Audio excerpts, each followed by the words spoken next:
Imagine a world where your very belief could cost you everything. For centuries, the Roman Empire had been a place of brutal imperial persecution, and Christianity, a nascent faith, was a prime target. But then, in 313 AD, a seismic shift occurred. Emperor Constantine, fueled by a profound vision, found himself on the precipice of a pivotal battle. His victory at the Milvian Bridge, a moment of unexpected triumph, set the stage for an unprecedented decree, forged in partnership with his co-emperor, Licinius. The Edict of Milan declared not just tolerance, but true religious freedom for all faiths within the empire. The chains of persecution were broken. Churches began to flourish, and this act of radical inclusion laid the foundation for the future of Byzantium, forever changing the course of the world. The summer of 1764, a time of bucolic tranquility in the French countryside, shattered by an unimaginable terror. It began with a shepherdess, miraculously unharmed after a brutal encounter with something unnatural. But the attacks didn't stop. A young girl became the next victim, then another. A ferocious, unknown creature stalked the shadows, its ferocity escalating, plunging the villagers into a nightmare of fear. Official hunts were launched, even a royal decree issued. Soldiers, armed with silver bullets and elaborate traps, scoured the land, yet the beast remained elusive. Over 100 souls fell prey to its savage attacks, their bodies mutilated beyond recognition. Were there multiple beasts?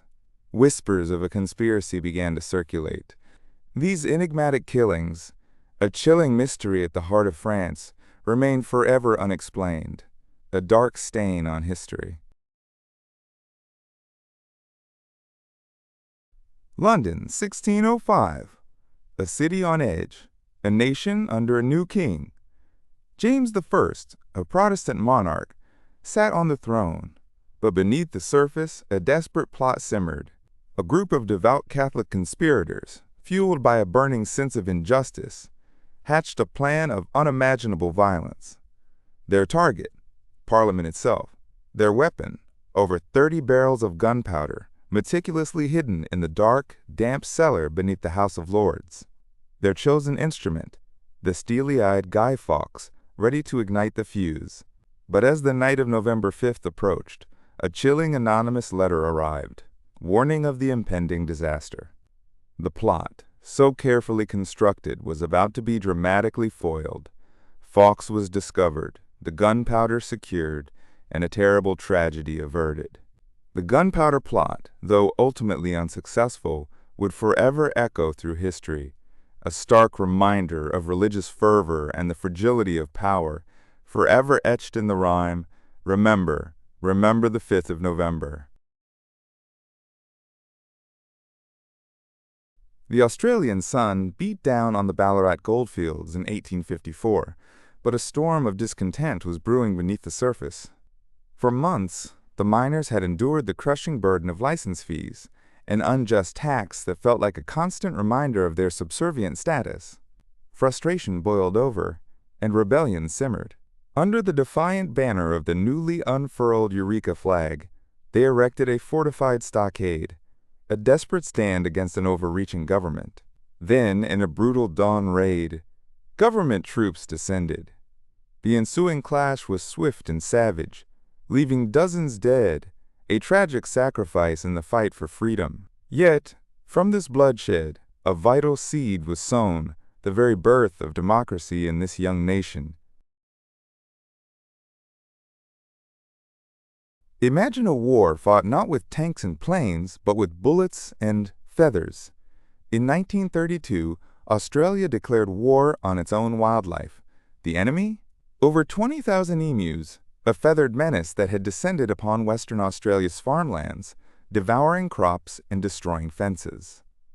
The military, armed with Lewis machine guns, was deployed. But these weren't your average adversaries. The emus proved surprisingly elusive, scattering and regrouping with unnerving speed, their surprising resilience baffling the soldiers. Despite valiant efforts, the machine guns proved more suited for static targets than these swift, unpredictable birds. The campaign was a humiliating defeat, a stark reminder that nature, sometimes, has a way of fighting back, leaving behind a curious footnote in military history and a legend of the Great Emu War.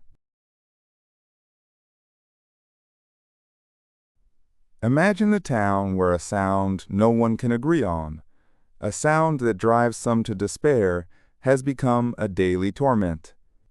In the early 1990s, the quiet streets of Taos, New Mexico, became the epicenter of an auditory enigma.